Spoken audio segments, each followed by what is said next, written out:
Hey gamers, today I've got a big one to review, Dinosaur. Let's check it out. In the game of Dinosaur, you will be one of these tribes here, either yellow, green, blue, or as you see, red. And you're going to be riding dinosaurs across this land. This is a huge board here, and you're going to be fighting other dinosaurs.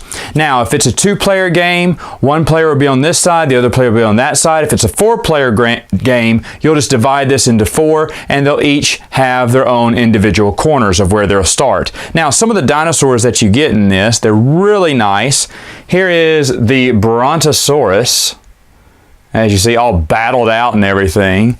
And then, of course, you have the T-Rex. There's our T-Rex there, looking super awesome. Nice knee pads. They're spiked. I love that. And then, of course, you have the General, who's your leader. Now, in the game, you can only play 3 cards at a time. However, if they kill your general, who's riding your top 2 velociraptors there, if they kill him, you can only play 2 cards at a time. So the general is kind of important to protect, but he's also a big guy on the battlefield. He's equal with the T-Rex. Other things you can have the Triceratops. And there he is. Again, the sculpts just look incredible. Then you have the Stegosaurus, which is here, and you do have to attach these riders to it, and sometimes that can be finicky. But there's the Stegosaurus there, all battled out. And then, of course, we have our Velociraptor. There we go. A little minion there. Velocirider on top of it. And finally, the pterodactyl.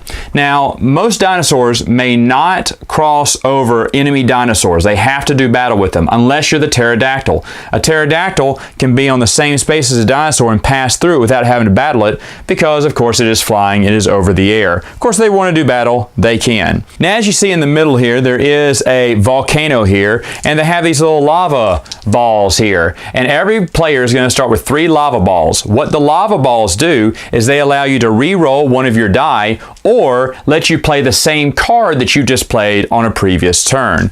Once you use a lava ball, you're going to drop it here in the volcano, and there's a little divider here. It'll either shoot it out to the lava lake to be reused later on, or it'll shoot into the mountain where it will be kept and it will be out of the game. So you got to be careful on when you want to use these or not. The game comes with a deck of cards, and they represent different things. Each player is going to start off with 6 cards in their hand, and they're of course going to play 3 on every turn. So here's some of the cards you'll see. The first one is a lava ball card. If there is a lava in the lava lake, you can pick out one of those little lava balls and take it back with you. There is a wild card token. Specific move tokens will have the dinosaur on it and the move. So for instance, I can move my Brontosaurus too. Now what happens if my Brontosaurus has been taken out of the game? Would this card be useless to me? No, this would be a wild card, and I can move any other dinosaur too.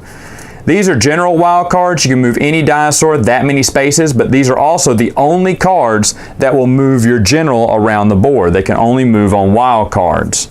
Now the last type of card is the extinction card. As you notice, it has a little X by the top here. Whatever dinosaur is featured, anyone in possession of those dinosaurs must roll a single die. And as you see, die values are 15, 5, 10, 2, and 1, and 0. And if they roll a 0, then that dinosaur is extinct and removed from play. Now, if you play this, you want to make sure you don't have any, because if you do have any, in this case, if I had velociraptors, I would also have to roll as well. But those are the 4 types of cards you're going to get in the game. So what you're going to do is you're going to play 3 cards every turn. All right, so let me show you how battle works. Now let's pretend that the T-Rex and the Stegosaurus are on different sides, and I had a Stegosaurus card that let me move 5 spaces. Now I don't have to move the full 5 spaces if I don't want to, and this goes for all Stegosauruses. So like if I could get this Stegosaurus, let's say he was over here, he can move 1, 2, 3, 4, 5, and he can move 1. Because any Stegosaurus, all my Stegosauruses can move up to 5 spaces. And you kind of want to surround them like this, because that means you can gang up on a dinosaur and maybe take it down, which makes sense. Now you cannot attack a dinosaur if you're diagonally across from it. You can only attack it when you're adjacent from it. And you can never move diagonally on the board either. So in this case, let's just say I just have one Stegosaurus on him, and they give you a card here that lets you know which dinosaurs roll how many die. So a brontosaurus would roll 4 die, a T-Rex or a general would roll 3, Triceratops 2, and a velociraptor, pterodactyl, and stegosaurus only rolls 1 die. So I have 1 die here. I'm going to go up against a T-Rex who has 3. This may be suicide, but let's see what happens. All right, I rolled it. I rolled a 1. Now, if I had a little lava ball, I could throw it in the volcano there and re-roll again.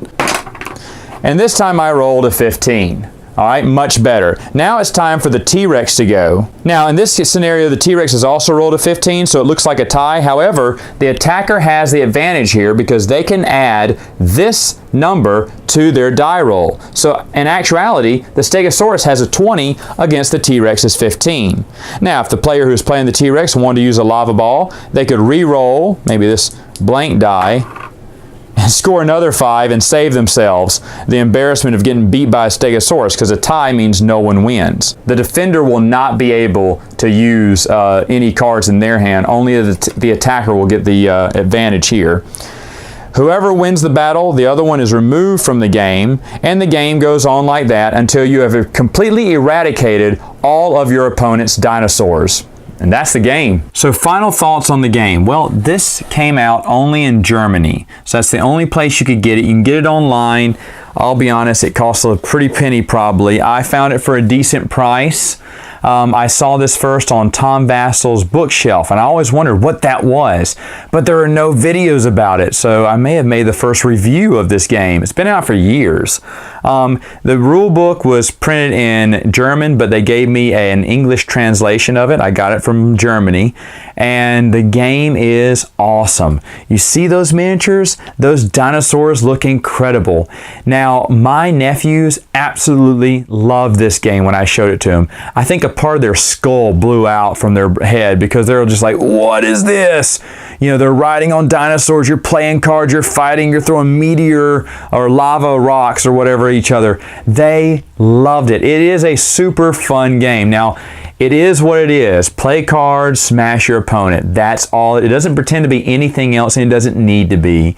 This is just a fun game. I am super happy to have it in my collection. I've just looking at pictures and hearing about other people talk about it, I was like, man, I gotta try out this game. And it is one of my prized possessions within my collection. Should you get it, if you think it's just awesome, you may have to, every once in a while you can find it for a good deal like I did, but a lot of times they want a pretty penny for it because those miniatures look really nice, and those models are very good plastic too. So if you want to, now the game isn't much, to play, but it is fun. All right, folks, that's all the time I have for now. Until next time, gamers, game on.